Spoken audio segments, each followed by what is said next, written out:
hello, and welcome to another edition of Health Solutions with Shawn and Janet Needham, where Team Needham discusses everything healthcare. I'm your host, Shawn Needham, along with my wonderful wife, Janet, and we are streaming live from the Moses Lake Professional Pharmacy podcast studio. And we are super excited to have Limitless Lindy on our podcast. She has a weight loss journey where she's lost nearly 500 pounds, I believe. She'll give us more details about that. And she's done it by going carnivore. She's tried everything over the last 25, 30 plus years during her weight loss journey, even lap band and how the lap band failed. She will be discussing that, the details of that also. So without further ado, Lindy, welcome to our show. Good morning. How are you from Australia? Yes, I love our Australian guests. That's one of the reasons why we're streaming. We usually stream at 12:30, and I think it's like 7:30 your time there. Is that correct? Correct. That's right. 7:30 a.m. So Yeah. nice and bright. It's going to be a nice day Right. too today. Right. It's 7:30 a.m. on Tuesday, right? So you're a day ahead of us, actually. That's And right. Yeah. yeah, and I know we normally stream at 12:30, and 5:30 is a lot earlier than 7:30. So I appreciate you for being up at 7:30 to be one of our international guests. So thank you so much, Lindy. You're very welcome. It's a pleasure to be here. Yeah, and go ahead and just tell us your story. I introduced you a little bit, but tell us about your weight loss journey. Oh gosh, like where do I start? I've been overweight all my life. I come from an Italian background. My mum's side's Italian, my father's side's English. The whole family was overweight, so it was just usual for us to have people come to the house, and everyone was big and happy and celebrations. Food was very important part of our culture. So you'd sit down to a big smorgasbord of food, and food was also used for comfort. I had a lot of issues with my father, didn't really get along with him. And my great grandmother, she would sneak us into her bedroom and she's like, here's a chocolate, from a secret stash in her wardrobe. That was sort of her way of giving love. Yes, they grew up in the war, so they very disadvantaged, didn't have a lot. Moved to Australia, the lucky country, everything's in abundance. So it's like, just here's a chocolate, just all given with love, not knowing that they were sort of instilling some comfort eating bad habits, I guess, which I kind of grew up with.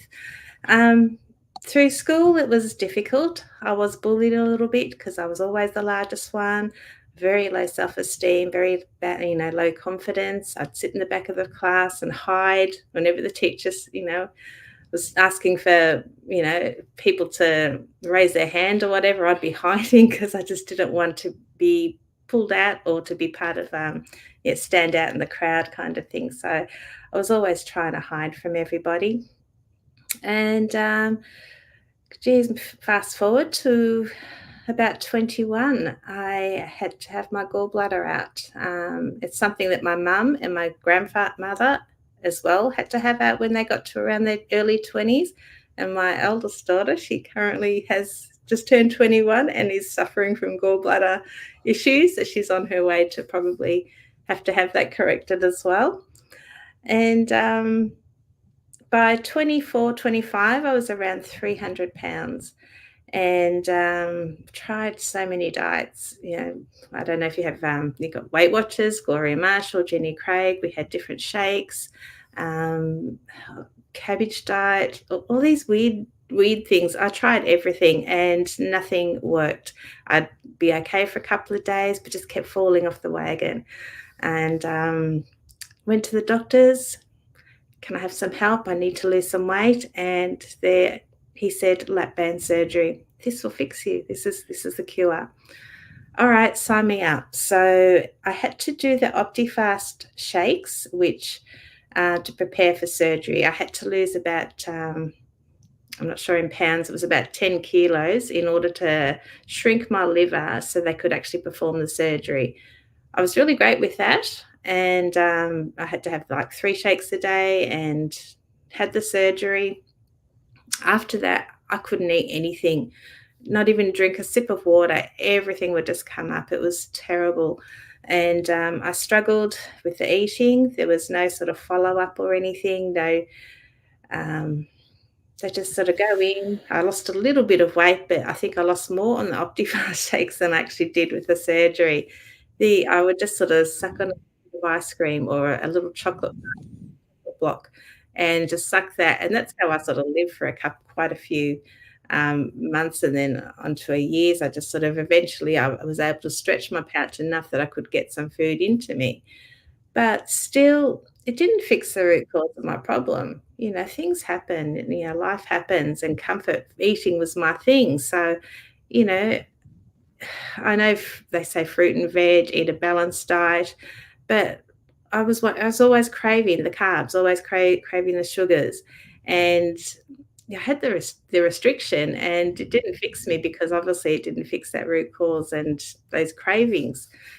So over time, I continued to diet, all the diets again. I think by then I did the snake juice diet. I did the Biggest Loser diet, and I think it was a Chris Powell, and he had a big diet thing. That was a big thing. Michelle Bridges, more diets, failed all of those.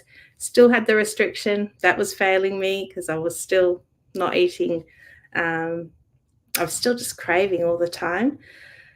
I went through, when I was 30, my mother was diagnosed with cancer, and my eldest daughter at the time, she was diagnosed with type 1 diabetes. She was 10 years old at the time, within days of each other. So the next 7 years of my life, I was focused on caring for my mum and my daughter. So we were like hospital visits, doctor's appointments. My daughter then developed a severe depression with her type 1 diabetes. Her hormones were all over the place.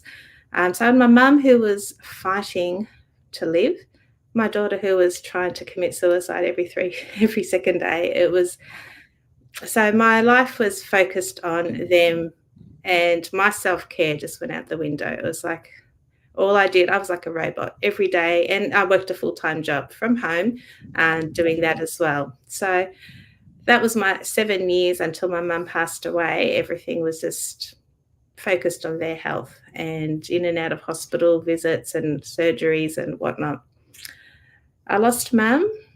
My daughter suddenly snapped out of her depression, and she was sort of okay again. And then by then she decided to move out of home, and everything was okay. But I had been caring for my loved ones in that capacity, and my other daughter and husband, I mean, they were happy and content, and they didn't need any caring. And I was lost. I was like, where's Lindy? Who is Lindy? What do I do now? These people don't need me anymore because they're not here. My other husband and my other daughter, they were happy, and I just felt lost. And I guess that just started eating, just trying to fill this big hole that was left by my mum and my daughter. And I don't know, I still haven't figured out what had happened. It's like something in my head I just had to eat and just hide away from the world. So I continued to work from home full time. And by my 50th birthday, I'd reached around 800 pounds. 800 pounds? Yeah, very close to. I can't confirm. My scales go up to 700 pounds. And about 6 years prior to that, I had gone to the doctors, and I weighed in at I think it was around 750 pounds, which is about 350 kilos.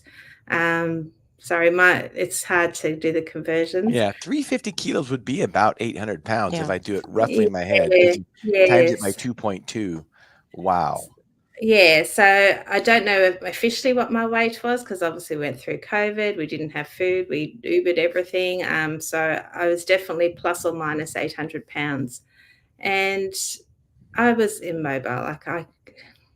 10 years prior, I'd written off my car, so I hadn't been driving. I was stuck in the house. I work from home.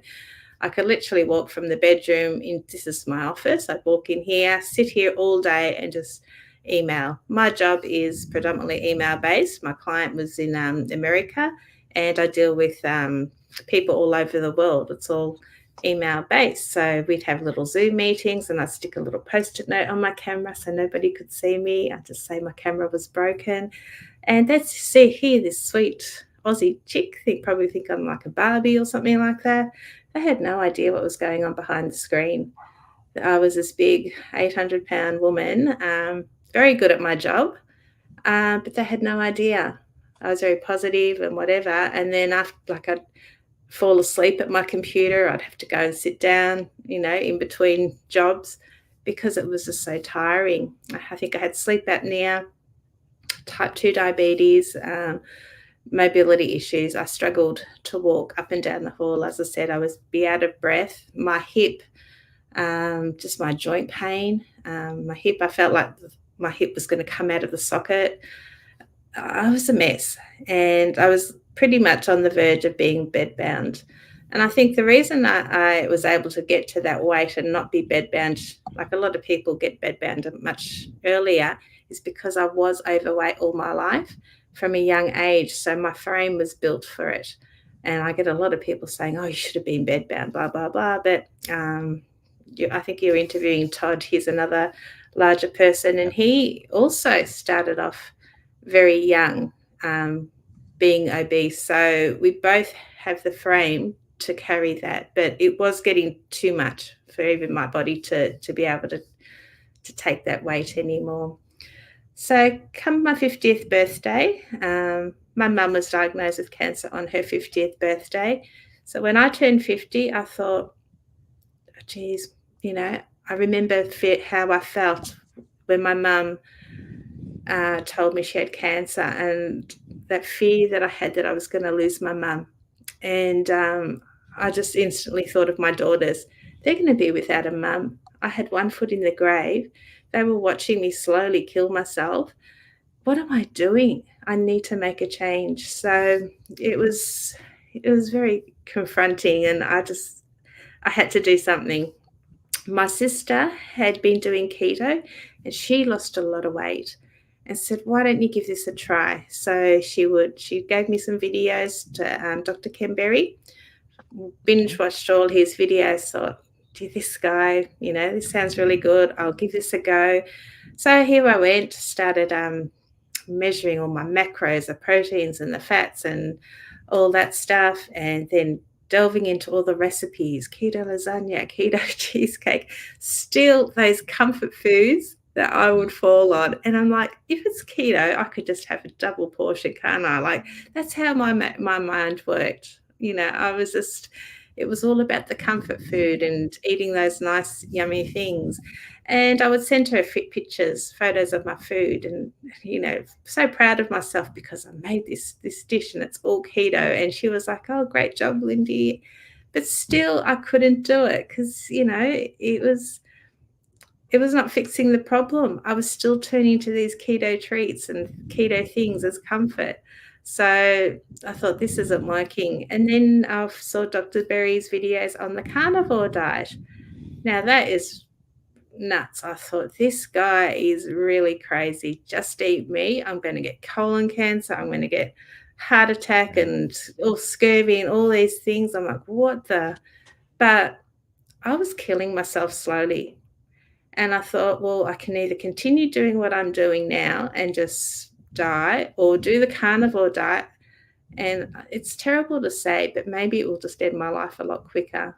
And then my family won't have to put up with me. That's how I felt. I was that desperate. So I thought, maybe I just need to just end it all, do it quickly, and then my family can be in peace and not have to worry about me. So I started Carnivore, and I struggled for the sort of first 6 months because my family's not carnivore, obviously. And my husband will be sitting there eating Chinese next to me while I've got my steak. Well, I loved my steak, but geez, that Chinese smelled really good. And I was really struggling with that, just that the family dynamics. And they were very supportive of what I was doing, but they still wanted to have their treats and things. So I signed up with Steak and Butter Gang and reached out to Coach Emily Harvo and Coach Raymond and opted for some personal coaching. And they, it was the first time I actually sat in front of the computer and turned my camera on so they could see me. I had to be, had to jump out of my comfort zone and actually reach out, and I cried and they cried. And we just sat there and talked about what was going on and how I was desperate and I really needed to change my life and I needed some help. So for 8 months I coached through them, and they helped me deal with things at home and coping with all of that, helping me with the carnivore diet, just finding my feet with it all. And it was a game changer. That was the 3rd of January 2022, that I started my first coaching session, and that was the first day of my new life. So from 800 pounds, I'm down to 263 pounds as of today. So that's And 540 pounds. Is that correct? I guess so. I'm not don't do the maths. Incredible. I'm just doing it. Yeah, awfully close. 537 pounds. That's Yeah. incredible. I mean, great job. Wow. Yeah. So I've still got a long way to go, but my focus is not on the weight loss anymore. The healing that I have experienced through the carnivore diet, like the pain is gone. I'm mobile again. I've got confidence. Here I am sharing my story with the world. Like meek little Lindy, who was afraid of her own shadow, is now on YouTube. It's changed me in so many ways, and I'm no longer pre-diabetic, sleep apnea gone. I used to have migraines every other week, completely gone. The doctor, when I went to the doctor about my migraines, he's like, lose weight and go and have a massage. And here's a pill you can have. You need to take it every morning. That will stop the migraines. And I'm like, I'm not one to take pills. I never have been. I just don't like pills. And I said to him, I don't want a pill. I want to know why I'm getting the migraines. Yeah, just lose weight and go and have a massage. You'll be fine. That was his. So carnivore's fixed it. I haven't had one migraine since I've been carnivore. And I was getting them every other week. So, wow. So how many, were you on any blood pressure medications, high blood pressure medications? I never went to the doctor. So no, if I was sick, if I was unwell, I just put up with it. I didn't want to. Firstly, I couldn't drive anywhere. I couldn't even fit behind. Right. I couldn't fit behind the wheel of a car anyway. And then my husband had a bit of a medical episode one night, and I couldn't take him to hospital because I couldn't fit. So we had to call the ambulance, and because it was during COVID. 3 hours later, still no ambulance. They ended up sending a taxi to pick him up.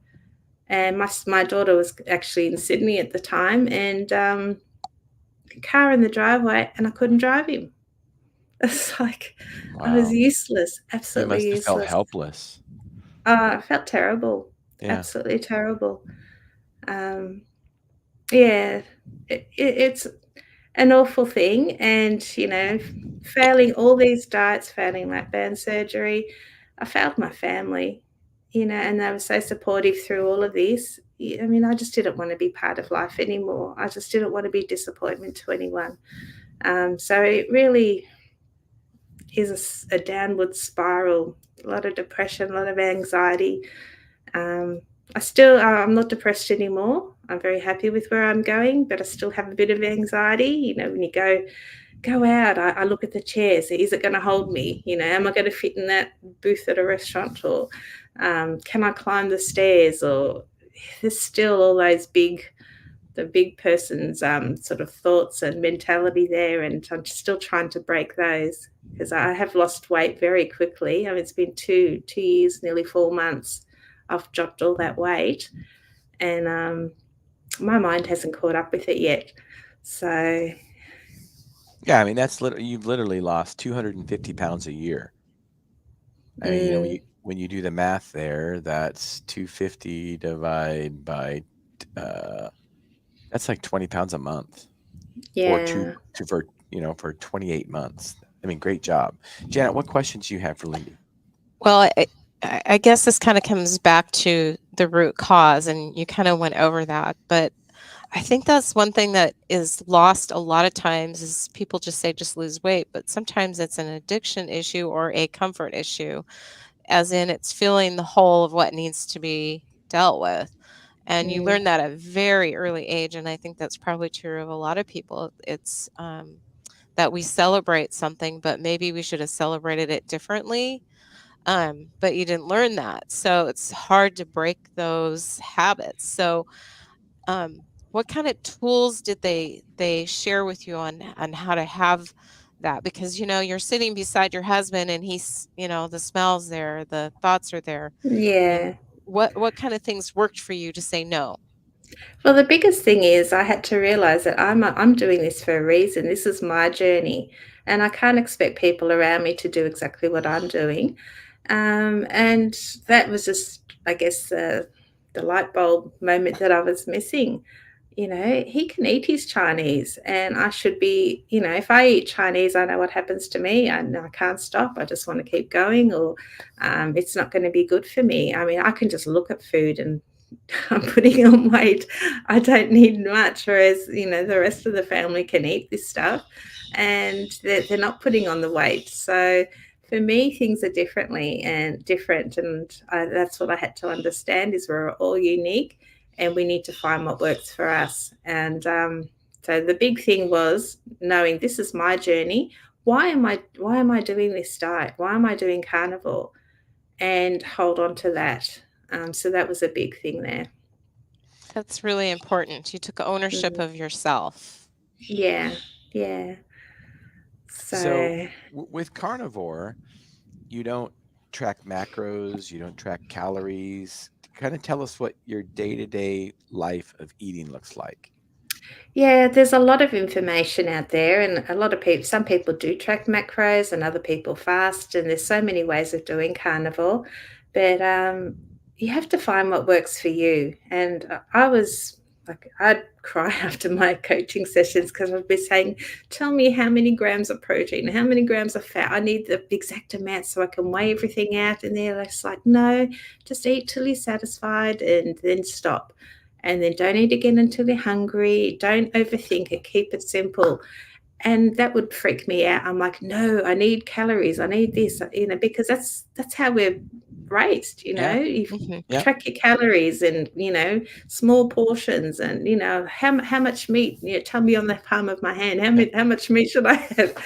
And they're just like, stop, stop, stop.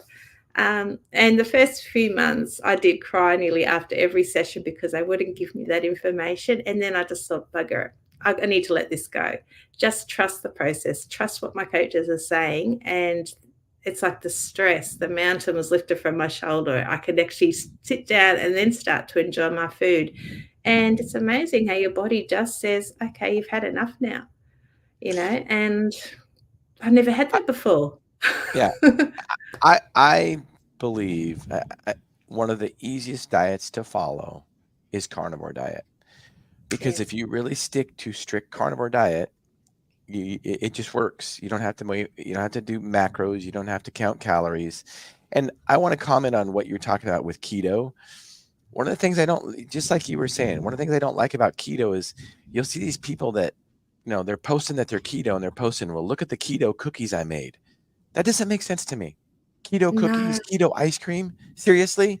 And I'm not saying that necessarily cookies and ice cream are always bad, but for somebody that's wanting to really lose weight and in a big health issue like you were, those keto treats are not good. And I can just say for most people, they're not good. I mean, that's what I like about carnivores. It's real food. If you've got to make keto cookies and keto treats, they're not real food necessarily, and I don't think they're necessarily good for you. And here's the thing. I have seen keto people eat a bag of pork rinds because they're keto friendly. I just don't think that's really good. Or adding a not a tablespoon, but like a half stick of butter to your food so you can be keto. That doesn't make sense either, honestly. But the carnivore thing, and here's the thing about carnivore. It's especially red meat. There is hardly anybody that's allergic to red meat. And if they are, there's a bigger issue going on. It's very, very, very rare. So, and there's a lot of vegetables and fruits that people can't tolerate. But almost everybody can tolerate red meat.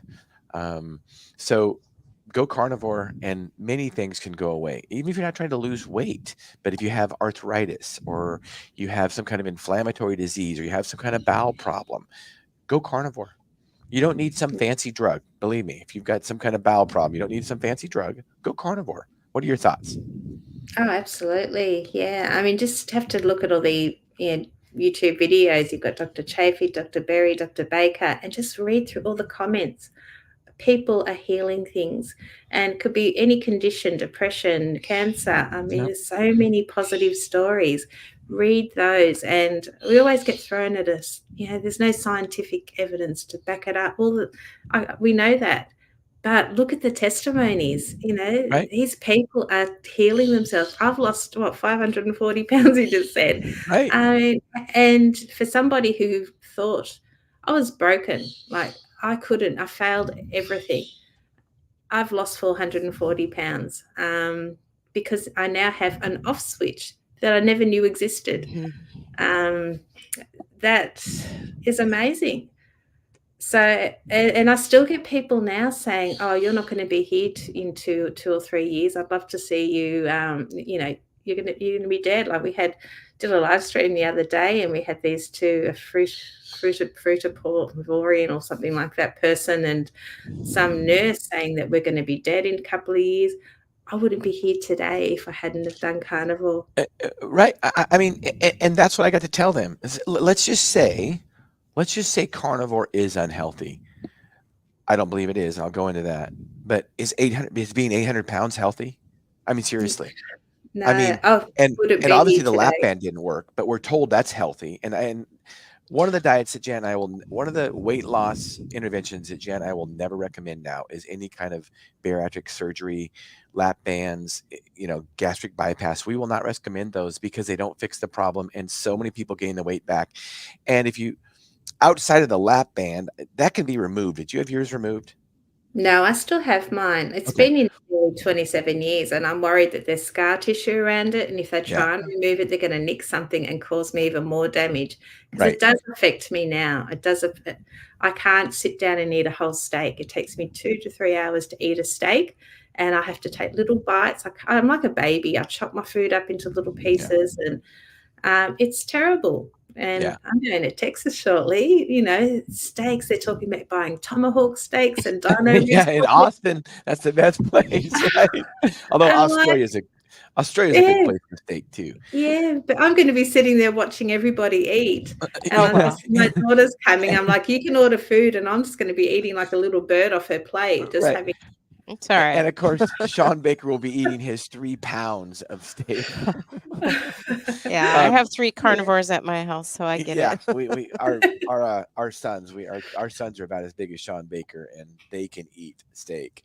Well, at least you didn't have the gastric bypass, because the gastric bypass, then you have nutrient absorption problems and all kinds of things. So, and that's not reversible. So, and here's the one thing I want to say about.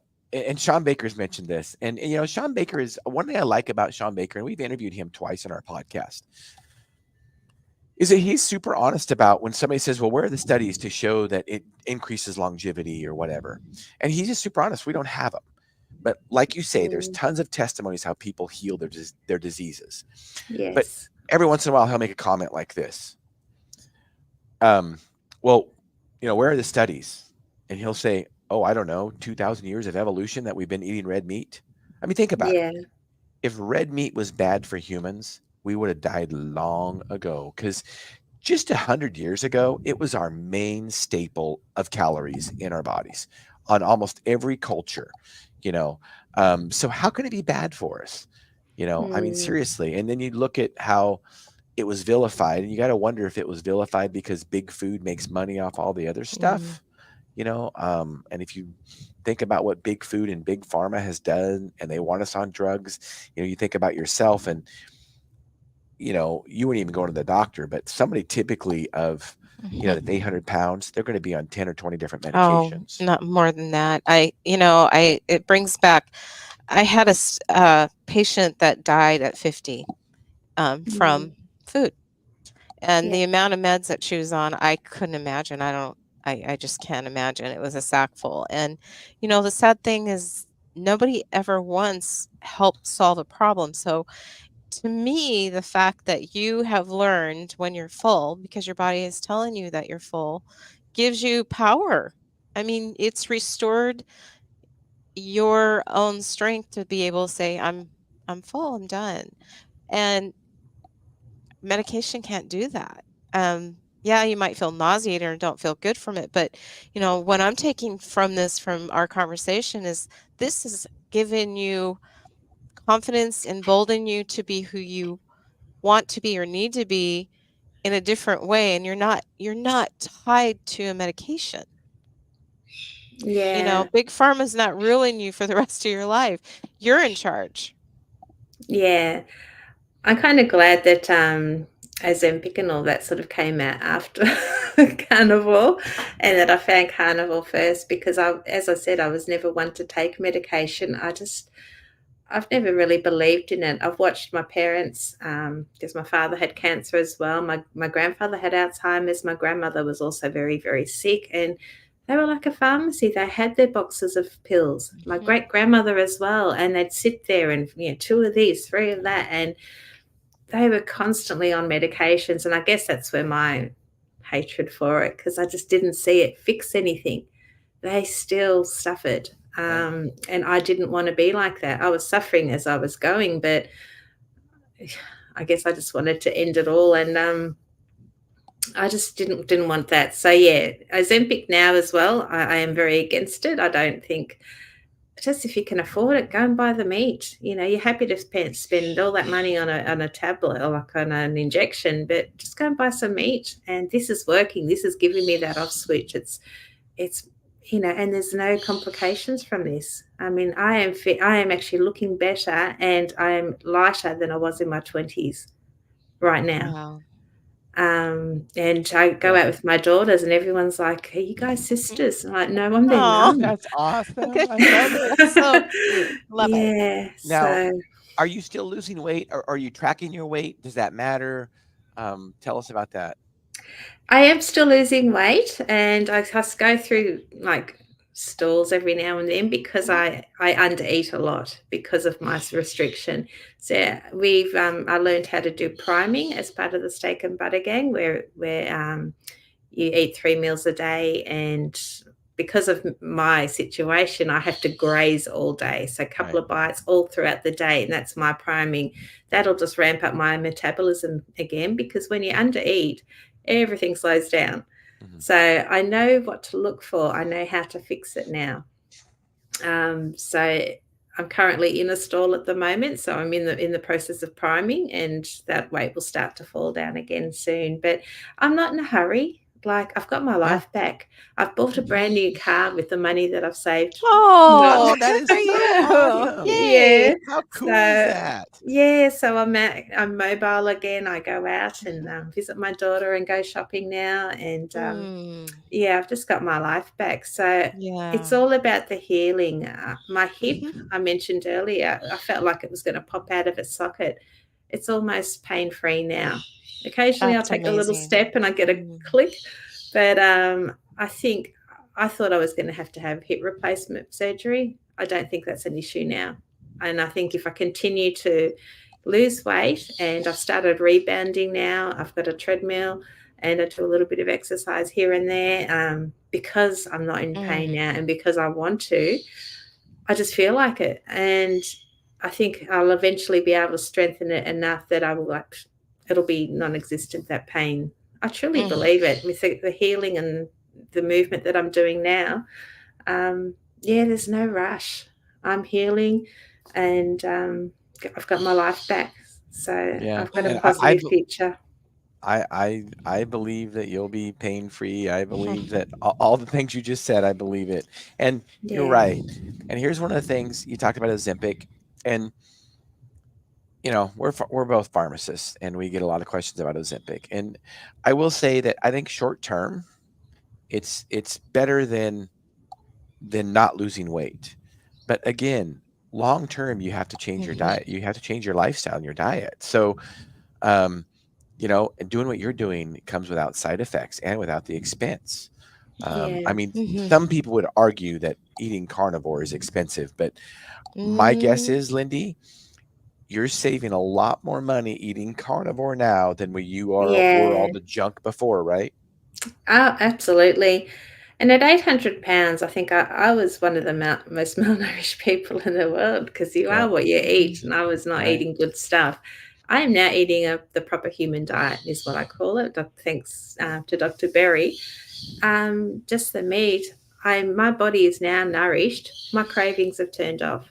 So I eat one, sometimes two meals, just a little bit of grazing. And honestly, it's really cheap to eat. Yeah. Because I'm not eating, five different food groups and all this stuff on my plate, and I have to have my snacks and 3 meals a day and dessert. And there's none of that. I don't Yeah. want it anymore.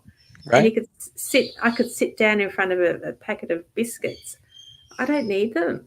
I'm quite Right. happy for other people to eat them, and I just look at them and I think, oh no, that one biscuit is going to throw me into a spin, and I'll be back at 800 pounds just like that.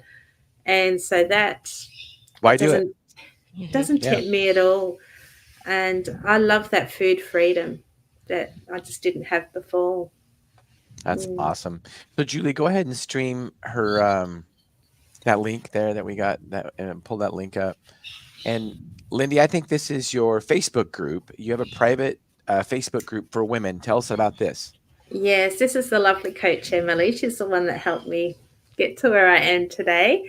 And we just decided to start a little community. So it's a private face group just for women, for support, motivation, inspiration.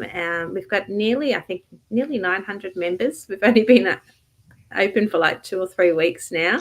That is awesome. Wow. I know. We're doing so well, and the community is just amazing. The most beautiful, beautiful women in the group, all ages and sizes and different conditions, and everyone is just there cheerleading and motivating each other on. Yeah, just a bit of support. A lot of us don't have people in our lives that are carnivore. Like my husband, he's a dirty carnivore. My daughters are not carnivore. My friends, none of them are carnivore. So you do feel a bit alone in your journey. And you still have people like, you're going to have a heart attack and this. And so just to come into a place and have a safe place where you can, not be judged. If you're struggling, put your struggles in there. There's 50 people that are having that same struggle, and we've got a little community, and you're there to cheer each other on and support each other, give each other tips. And yeah, it's just, I think support has been a big part of my journey and why I've remained successful. I've thrown myself into YouTube videos. I watch all the doctors, all the new people that are starting channels now. I follow all their stories. I love it. I love hearing of their successes. And when they're struggling, I'm there like, you can do this, you can do this. I mean, the comments like, it's just such a beautiful little community. I'm just so in love with the carnivore community. I just feel like we're one big family, and we all are striving for that optimal health, and to be limitless. That's right. What can I say? Yeah. And speaking of YouTube and Limitless, don't you have a YouTube channel? Let's go ahead and stream that, Julie. Yeah, Limitless Lindy. And I have to thank Bella from the Steak and Butter Girl. She's the one that coined me this little name. And I just thought, yeah, that's me. I want to be limitless. I want to climb mountains. I want to get my life back. And I have, thanks to Carnivore, been given a second chance at life. So this is my channel. Yeah, there's me. My daughter pranked me and my husband. We were sleeping on the couch. I passed out. my computer. I love children. That's Yeah. awesome. I was working at the computer on the belly, and I just passed out. And yeah, in my dressing gown. I never got dressed because I couldn't fit into shoes, and I just lived in my dressing gown. It was an awful photo. When I went to my phone, I'm like, oh my God. And somehow, I'm hopeless with phones. I somehow managed to snap the shot, and it saved to my photos, and I didn't even know. And because I don't have many photos of me at that size, everything got ripped up or deleted. And then when I was going through the phones trying to look for photos of me, I saw that, and geez, did I laugh. But now I wish I did have all those photos of me back at that size, because you know, that was me. And I am proud of how far I have come. Like, Yeah. I never, ever thought I would lose weight. I thought that was me forever. And it was like literally 2 or 3 weeks before I started Carnivore, my daughters helped me clean out my wardrobe. I had all of my mum's clothes, and she'd passed away like 12 years ago, something like that. And I still had all her stuff, and I'm like, I need to clean, because I was literally preparing myself. I didn't want my girls to have to deal with that. If I didn't tell them that, I was like, I need to clean out my wardrobe. And I saw all these skinny clothes of my journey, and I'm like, I'm never going to fit into those. And we put them all in a bag and we donated everything. And then I started Carnivore, and now I'm like, damn it, I wish I had those clothes. Well, now you get to buy new ones. Exactly. Lindy. That's the good news. You save so much money, you can buy a lot of new There you clothes now. go. Yeah. And be careful how many you you can- buy, because you're still on a journey and you're going Right. to need even skinnier That's clothes. right. And you get to go out and buy them, right? Yeah, You don't have to order exactly. them in. So Well, yeah. Lindy, as we wind this podcast up, what do you have a passion for?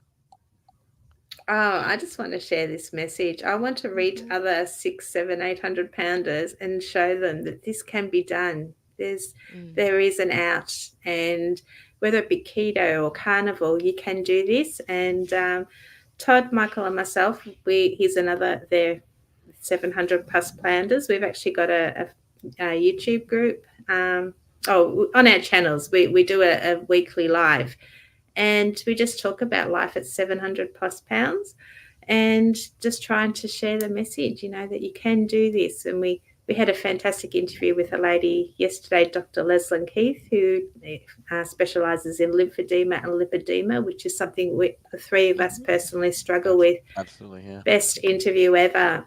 We need to get these messages out there. Carnivore is the way to fix it. Our symptoms have improved, and that. So we just want to just spread the news, share the message that if you've tried all the diets, if you've tried weight loss surgery, have you tried Carnivore? This is an option, or keto. I mean, I don't care what people do. We're all here to be optimal in our health. And if you're a vegan and you're fantastic, then good luck to you. I don't care. Yep. But for me, it doesn't work. Yeah. This is what I need. So leave me alone. Yeah. You do you. I'll do me. And everyone's happy, and I guess that's my message. I'm not saying everyone needs to be carnivore, but for me personally, and a lot of people that have tried everything else, this is an option. So, yeah. Well said. Yeah. And I will tell you, you've definitely, you're such an inspiration, and you've definitely helped us realize our goal of this podcast, which is to educate and empower individuals to take charge of their own health. So thank you so much for being on our podcast today to help us realize that goal, Lindy. Thank you for having me. It's been a pleasure. You're welcome. And thank you, listeners and viewers, for tuning into Health Solutions with Shawn and Janet Needham.